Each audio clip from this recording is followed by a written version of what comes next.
dor de stele în cer murmurând, de nopți cu șoapte ce nu au sfârșit, de vise în care pe tine te-am strâns. Îți simt parfumul rătăcit prin timp. Ai fost un dor ce arde mocnit, un tâlc ascuns în valsul tăcut,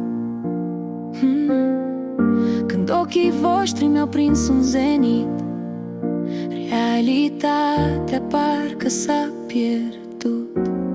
Mi-e dor să visez în doi, să ne pierdem pe un nor. Mi-e dor de iubirea care plouă strop de zori, să visez în doi, să te mai chem în culori.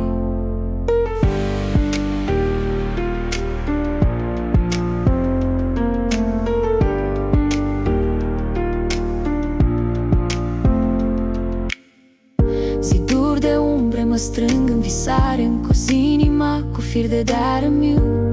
E o lume întreagă, dar parcă-i pustie fără tine.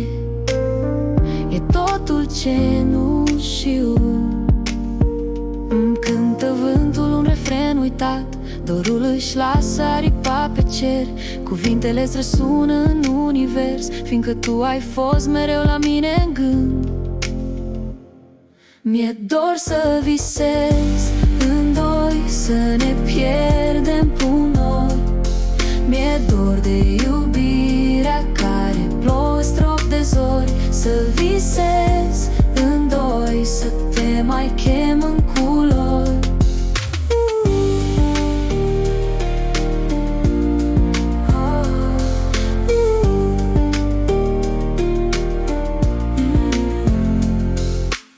Încântă vântul un refren uitat, dorul își lasă aripa pe cer, cuvintele-ți răsună în univers, fiindcă tu ai fost mereu la mine în gând.